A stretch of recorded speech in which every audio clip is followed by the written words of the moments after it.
Padre Santo, te pido en el nombre de Cristo que nos ayudes esta noche. Señor, tú sabes que aún el predicador más elocuente, Señor, no puede lograr nada. Que es solo tu Espíritu que obra y que avance el reino de Dios. Señor, ayúdanos esta noche. A través de mi testimonio, a través de quizás una enseñanza. Señor, yo oro por todos los que han venido, que de verdad conozcan a Cristo y que anden en santidad y amor. De verdad, Señor, soy el hombre más débil que has llamado. Por eso te necesito más que ningún otro hombre, Señor. Ayúdanos. En el nombre de Cristo Jesús. Amén. Yo nací en Perú decimos chacra, en un rancho en los Estados Unidos, en Illinois, donde mi familia criaba vacas y caballos. Y yo era entrenador de caballos cuando yo tenía 11 años. Y cuando yo tenía 9 años, mi mamá me llevó a una iglesia y escuché el Evangelio y de verdad me impactó bastante. Empecé a llorar y llorar y llorar y la gente me llevó adelante al pastor. El pastor me habló algunos minutos y después, el próximo domingo me bautizaron y de verdad yo no sabía nada del Evangelio. Yo no sabía lo que había pasado, pero me dijeron que yo era cristiano ahora.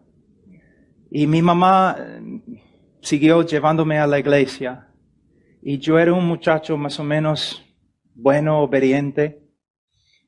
Pero yo no tenía Cristo en mi corazón. Yo no servía a Cristo. Yo no pensaba en Cristo. Solamente yo tenía una moralidad, porque mis padres me habían creado bien. Cuando yo tenía como por ahí 14 años, yo empecé a rebelarme bastante contra mi madre, contra mi padre, aunque mi padre era un hombre muy duro, muy duro. Y empecé a hacer un montón de cosas feas, malas en el colegio, y yo corría con los muchachos no muy buenos, y así era mi vida.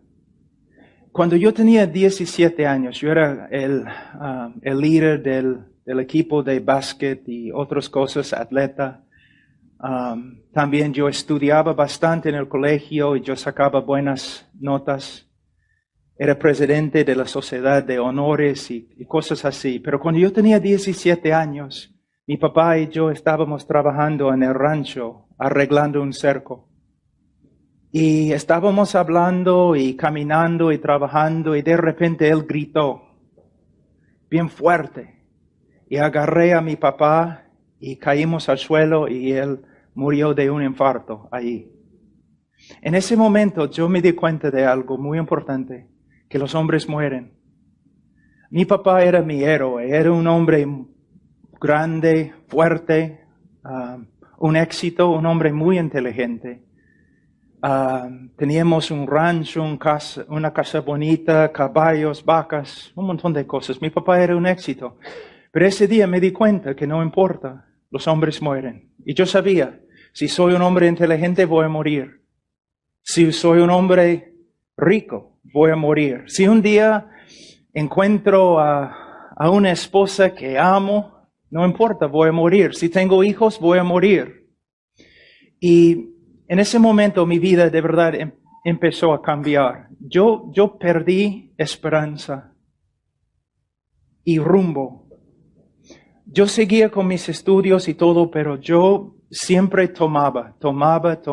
Yo estudiaba toda la noche, todo el día, fin de semana, yo estaba tomando. Muchas veces pasando por exámenes, sacando buenas notas, pero borracho.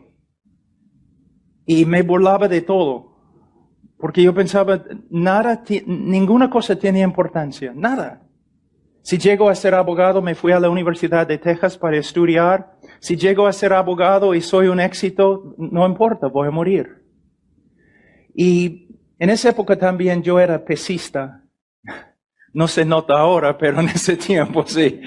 Y yo tomaba bastantes drogas y esteroides.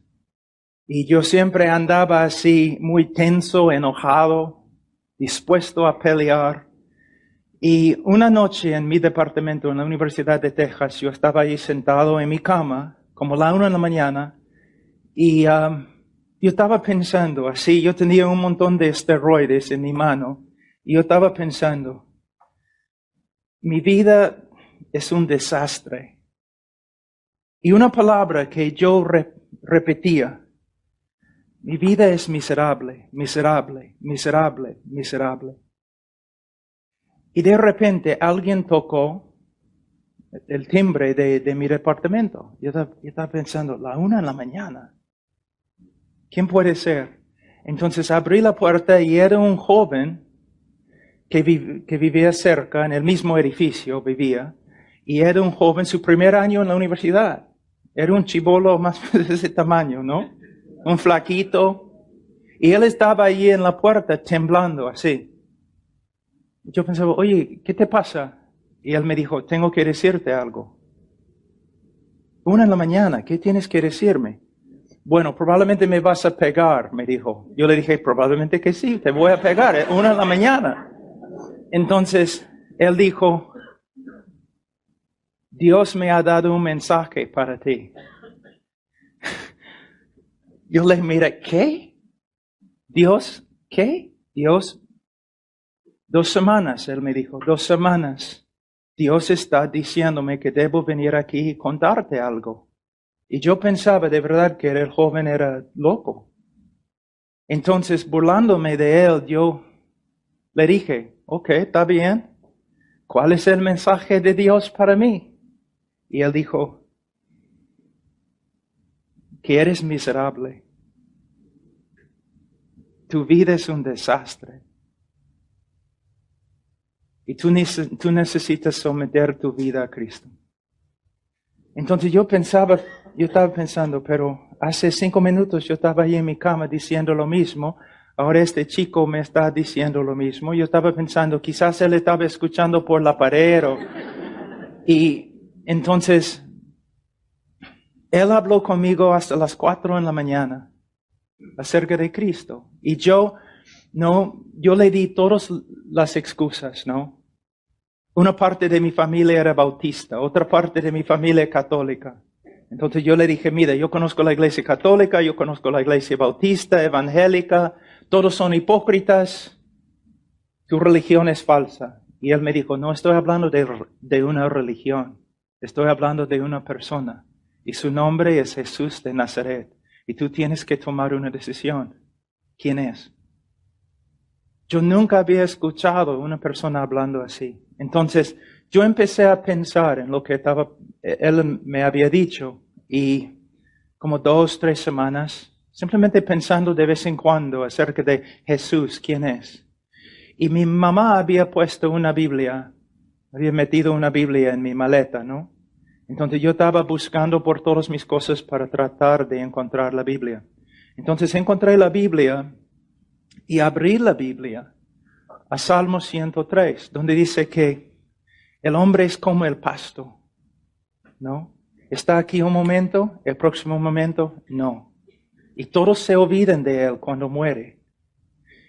Y me enojé porque yo dije, casi la primera vez que yo había orado en años, yo dije, gracias Señor. Yo sé que así es el hombre.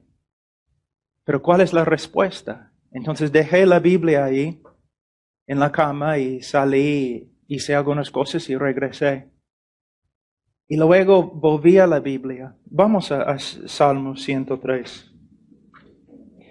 Dice en versículo 15, el hombre como la hierba son sus días, florece como la flor del campo, que pasó el viento por ella y pereció, y su lugar no la conocerá más. Y yo dije al Señor, Señor, ya, yo sé lo que es el problema, pero ¿cuál es la respuesta? Y cuando volví a leer la Biblia de nuevo, versículo 17, mas la misericordia de Jehová es desde la eternidad y hasta la eternidad sobre los que le temen. Y la palabra eternidad es lo que me agarró, me hizo pensar, eternidad. La cosa que yo estaba buscando, eternidad. Que uno puede vivir para siempre. Que la muerte no tiene la palabra final. Entonces, como brotó dentro de mí una esperanza, caramba, quizás hay algo acá. Entonces empecé a hacer preguntas, ¿no? ¿Pero quién es Jesús? Y empecé a leer el camino, la verdad, la vida. Él que murió por mis pecados. Y yo sabía que yo era un pecador muy grande, una persona horrible. Y un día, algunas semanas después, yo estaba estudiando allí en la biblioteca de la Universidad de Texas y con un equipo que trabajaba conmigo. Nosotros habíamos formado equipos para hacer una competencia, un equipo contra el otro equipo. Yo estaba estudiando para ser abogado en el campo petrolero. Entonces teníamos equipos de estudiantes, una competencia. Entonces yo estaba con mi equipo y estábamos haciendo copias de diferentes mapas y cosas del campo petrolero. Y una chica que estaba en mi equipo se me acercó y me dijo, oye Pablo, este viernes voy a tener una fiesta. Tú debes venir. No, todos mis amigos sabían que yo era pecador y que yo tomaba bastante. Pero yo había llegado a tal punto que yo no iba a fiestas ni nada. Solamente viernes, sábado yo iba a una taberna y yo tomaba. Yo no quería hablar con nadie. Entonces ella se me acercó y me dijo, ¿por qué no vienes a mi fiesta? Yo le dije que no voy a ir. Ella dijo, ¿por qué? Y les digo la verdad, yo no, sin pensar, yo le dije, no voy a ir a tu fiesta porque ahora yo creo en Cristo, soy cristiano, soy su discípulo y yo voy a seguir a Cristo. Y ella me miró así. Y todos mis amigos que estaban ahí estaban mirándome así. Y en ese momento es como una luz. ¡Pau! Y yo pensé, sí, es exactamente lo que voy a hacer. Yo creo en Cristo. Yo creo en Cristo. Yo creo en Él. Él murió por mí. Él me ama. Yo sé, mis pecados ya no están. Soy salvo. Tengo vida eterna. Yo sabía en ese momento que el Señor me había salvado. Entonces yo tenía miedo porque de verdad yo no sabía cómo interpretar lo que me había pasado. Entonces yo salí de la biblioteca casi corriendo. Y cuando llegué a la puerta de la biblioteca, una chica estaba entrando que era cristiana. Ella había estado orando por mí como seis meses con otros chicos en el mismo departamento donde yo vivía, el edificio.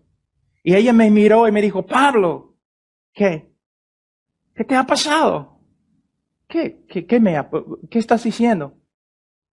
Tu cara. Entonces me asusté.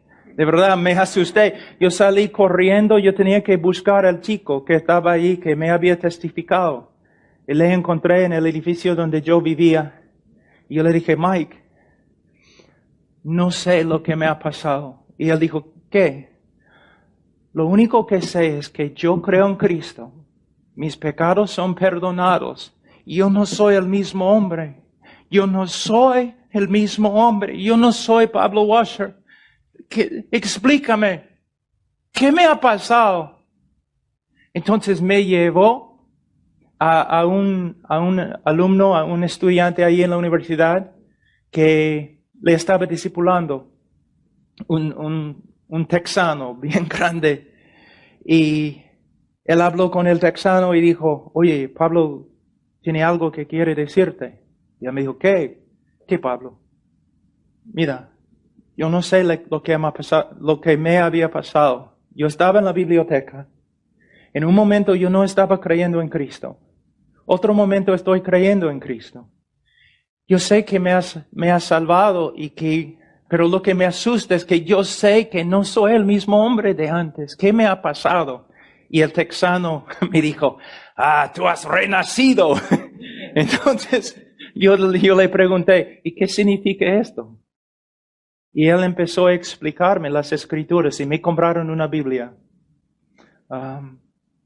El próximo día y me entregaron la Biblia y yo empecé a llevar la Biblia ahí a mis clases y todos mis amigos, al principio ellos pensaban que yo estaba burlándome de cristianismo, porque yo me burlaba de todo. Pero en tiempo ellos, como uno de mis amigos me dijo, Pablo, de verdad, yo pensaba que estabas burlándote del cristianismo, de la religión. Y aunque no soy religioso, yo estaba ofendido. Yo pensaba, ¿cómo puedes hacer tal cosa? Pero ahora entiendo. De verdad, tú lo crees, ¿no? Sí, lo creo. Y el primer día después de convertirme, el próximo día, yo estaba pasando por la universidad y había un lugar allí donde todos podían predicar, ¿no? Y yo pasaba por allí, había un grupo de gente muy grande y un hombre predicándoles. Entonces yo estaba ahí escuchando, pero él estaba predicando contra Cristo, que Cristo era falso, que la ética, ¿no?, cristiana era falsa. Y no sé lo que me pasó, porque mayormente yo no hablaba mucho a personas, pero me enojé. Y pasé por el grupo y empecé a hablar con el hombre ante todos, diciendo, eres mentiroso, falso profeta, Cristo vive, ha resucitado, vive dentro de mí, me ha cambiado. Mi primer sermón. Y yo era un hombre pecador. Yo solamente pensaba en mí. Como decimos en Perú, yo pensaba que yo era lo máximo. Y egoísta, solamente me amaba. Las otras personas no me importaban. Y yo era probablemente el mentiroso más grande que ha vivido en la tierra. Y yo podía mentir. Una vez después de mentir a una persona, un amigo que estaba conmigo me dijo, Pablo, tú me asustas, porque yo sabía que estabas mintiendo y todavía te creía. Y yo era, y después de convertirme, muchas cosas cambiaron al toque cambiaron. No tomé más cerveza o licor, no me emborraché. Las lisuras, las palabras feas, no más. Pero les digo que luché con la mentira. Pero la diferencia es, antes yo podía mentir y no me afligía mi conciencia. Pero después de convertirme, una mentira de este tamaño, como el martillo del Señor en mi cabeza, en mi corazón, como una espada pasando por mi corazón, y yo tenía que regresar a varias personas y decirles, yo te mentía, yo era mentiroso. Entonces se nota ahí la conversión de una persona, como el Señor obra en su corazón y Él llega a ser una persona nueva, con una nueva naturaleza. Que el cristiano sí, todavía peca, pero no puede vivir en pecado. Y ahora también el Espíritu Santo y la providencia de Dios obrando en su vida no permite que viva en pecado. Entonces, el Señor empezó en su amor y su sabiduría a disciplinarme. Como dice en Ezequiel 36, después de quitar el corazón de piedra y después de poner en su lugar un corazón de carne, el Señor también comenzó a limpiarme de mi idolatría y de mis inmundicias. Y hasta el día de hoy, si tú me preguntas, Pablo, describe tu vida cristiana. La providencia de Dios conformándome a la imagen de Cristo. Sea por medio de enseñanza o sea por medio de disciplina, conformándome a la imagen de Cristo. Entonces me convertí y empecé a crecer Después de como un año caminando con el Señor, yo empecé a predicar en las calles. Bueno, quizás no puedo decir predicar, intentar. Yo intentaba predicar en las calles, pero yo tenía tanto miedo. De verdad, aunque yo tenía músculos y todo, yo tenía miedo de todos. Y como una cobardía increíble. A veces yo iba a lugares donde todos los estudiantes estaban tomando y todo, y caminaba toda la noche en la calle sin entregar un folleto porque yo tenía tanto miedo. Entonces un día un anciano en nuestra iglesia me dijo, Pablo, hay algunos libros que me gustaría darte y quiero que tú leas los libros. Entonces recibí los libros y uno de los libros era la autobiografía de Jorge Müller y algunos libros de Bounds sobre la oración, un libro de Leonard Ravenhill, otro libro acerca de Hudson Taylor. Entonces empecé a leer los libros. Tozer, hombres que de verdad conocieron a Dios, hombres que caminaron con el Señor, y empecé a ver algo. Que nosotros necesitamos estudiar las Escrituras y necesitamos memorizar las Escrituras y meditar en las Escrituras, pero nosotros, sin la oración, no podemos avanzar mucho. En el día de hoy, muchos hablan en el día de hoy de la importancia de la teología, y es cierto, la doctrina es esencial, es el fundamento, necesitamos la buena doctrina. Pero la vida es más que doctrina. Para vivir la vida cristiana necesitamos el poder del Espíritu Santo. Y yo sé que los carismáticos, muchos de ellos, han distorsionado todas las doctrinas acerca del Espíritu Santo, pero todavía, sin la oración, sin el poder de Dios, es imposible vivir la vida cristiana. Tú no puedes ser un cristiano útil al Señor simplemente porque eres inteligente. Es el poder de Dios.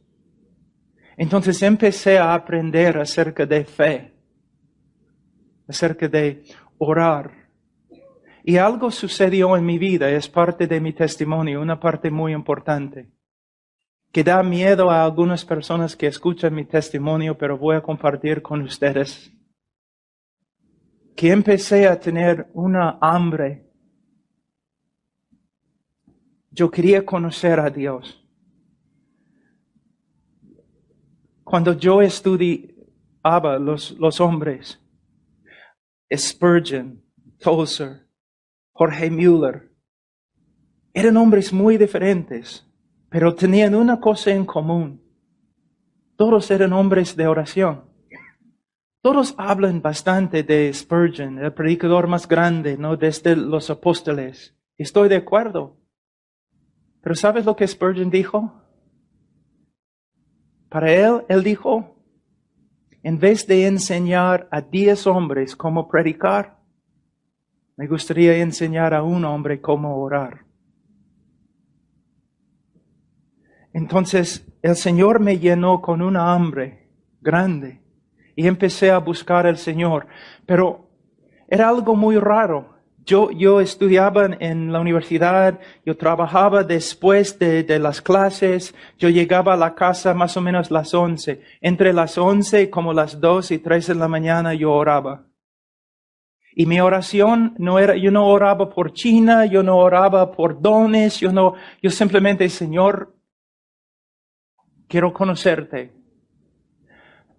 Yo no tengo fuerza. Cuando intento predicar, nadie me escucha, tengo miedo. Mi mente, bastante confusión cuando trato de formar las palabras correctas. Pero no estoy buscándote porque quiero tener un ministerio. Yo quiero conocerte. Yo quiero que sea algo más que lo intelectual.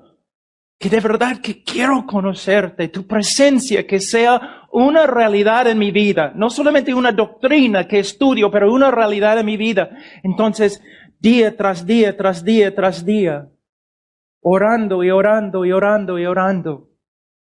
Y después de meses, una noche,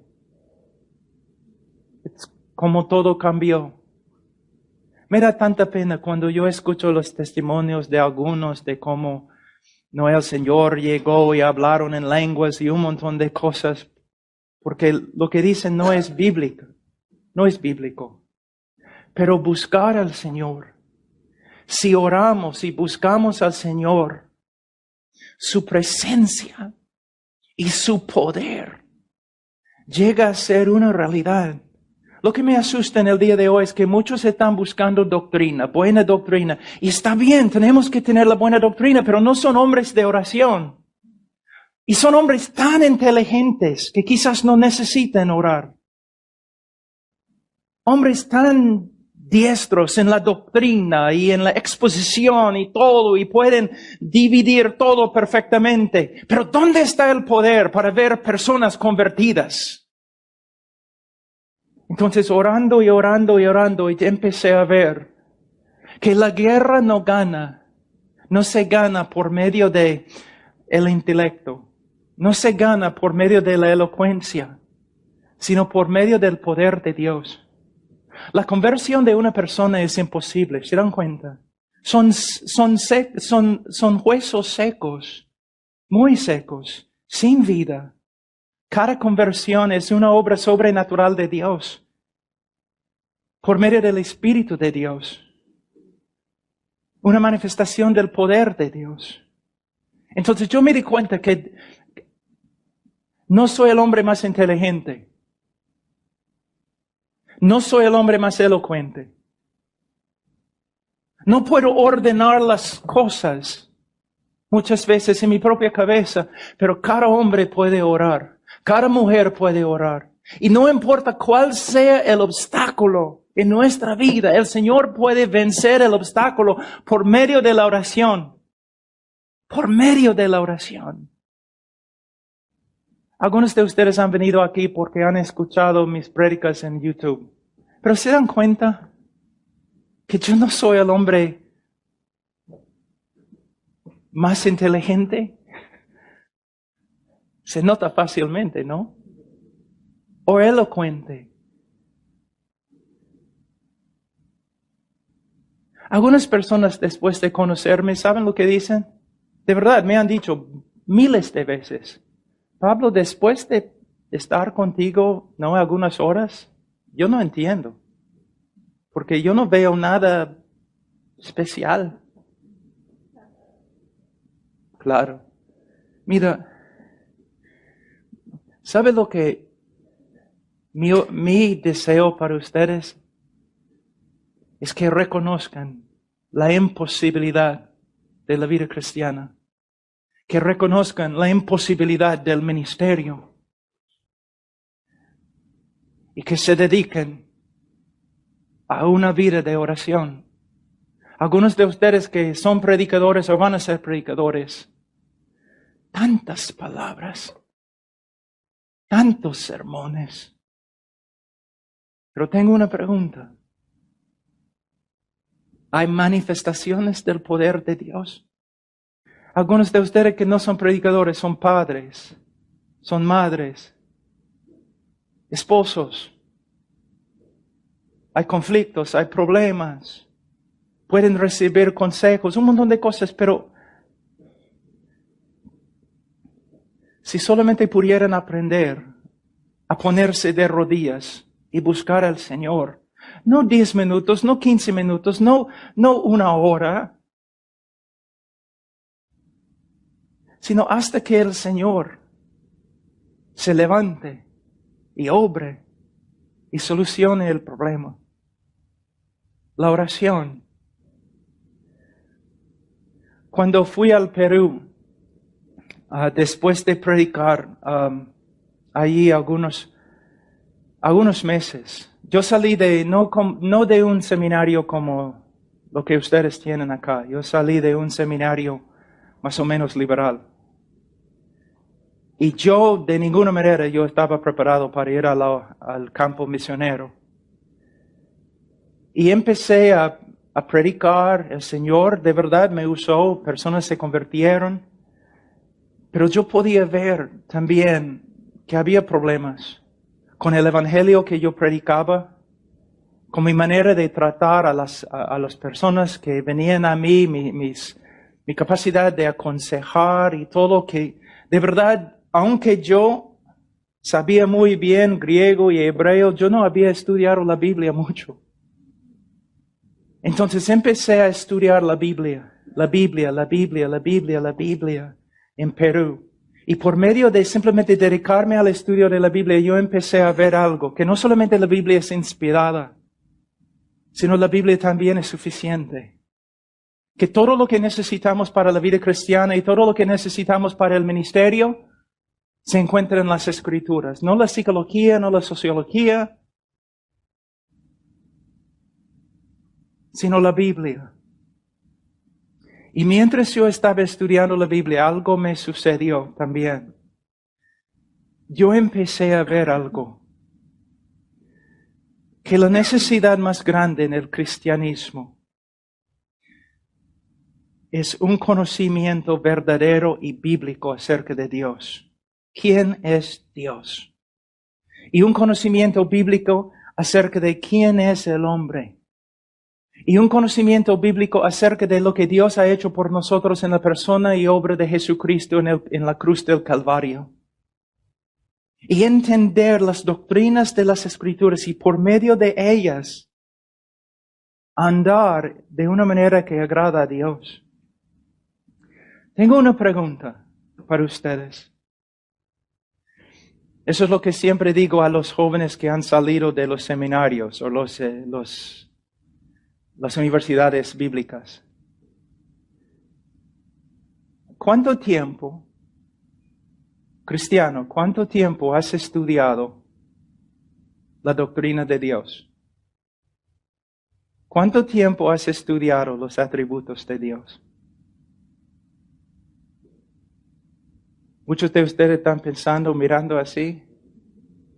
Casi nunca. ¿Cuál es el conocimiento más importante del cristiano?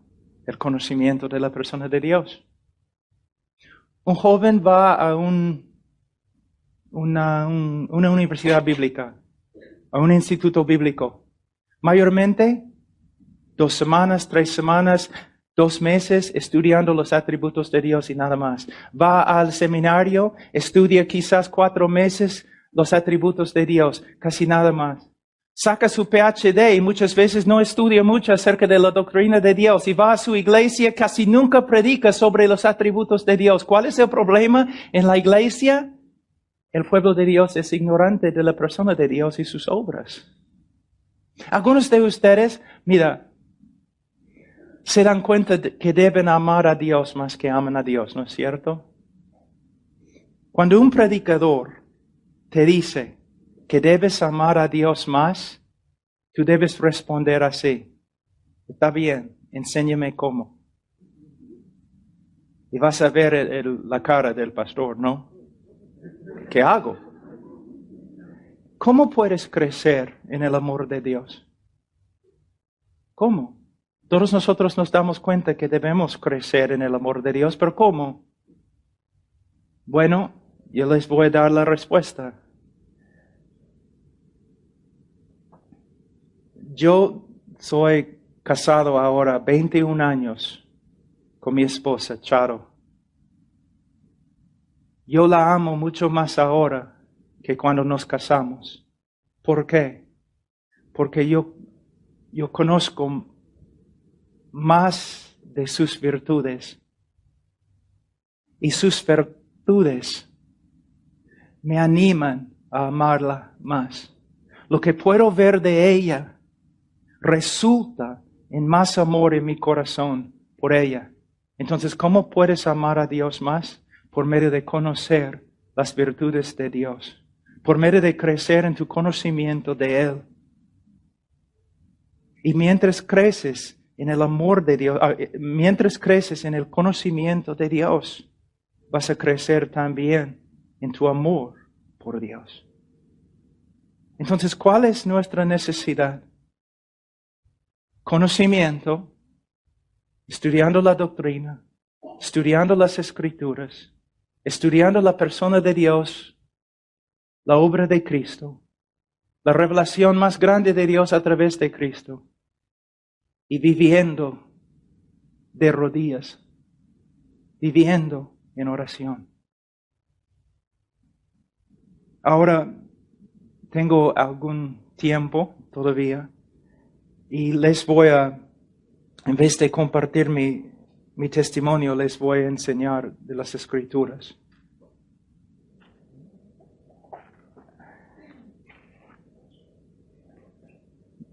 En un grupo de este tamaño, algunos de ustedes son de la iglesia, creo que está acá, otros han venido de otras iglesias. Tengo una pregunta, ¿eres cristiano? ¿Conoces al Señor? Que tengo una pregunta, ¿cómo sabes? Porque te das cuenta que más que 60% de los norteamericanos se creen cristianos. Entonces, ¿cómo sabes que eres cristiano? ¿Te das cuenta que muchas personas en el día de hoy se creen cristianos porque una vez en su vida oraron una oración pidiendo que Cristo entrara en su corazón y ahora piensan que son cristianos? ¿Cuál es la base de tu confianza de que eres cristiano? Ahora vamos a ver en las Escrituras. Vamos a ir a 1 de Juan capítulo 5. Él dice en 1 de Juan capítulo 5, versículo 13, estas cosas os he escrito a vosotros que creéis en el nombre del Hijo de Dios, para que sepáis que tenéis vida eterna y para que creáis en el nombre del Hijo de Dios. Ahora, en el Evangelio de Juan, Él nos dice el propósito de lo que escribió, para que todos creyeran en Cristo, que Él es el Salvador del mundo, el Hijo de Dios. Ahora Él nos dice por qué ha escrito 1 de Juan. Para dar confianza o seguridad de salvación a los que de verdad creen. Ahora, ¿cómo va a hacerlo? Va a hacerlo por medio de darnos varias pruebas. Y nosotros podemos comparar nuestras vidas a lo que Juan ha escrito acá para ver si de verdad tenemos vida eterna. Esta noche no tenemos tiempo para estudiar todo el libro, pero vamos a pasar por algunas pruebas muy importantes. Juan va a darnos algunas características de lo que es un cristiano verdadero y tú debes comparar tu vida a lo que Juan dice.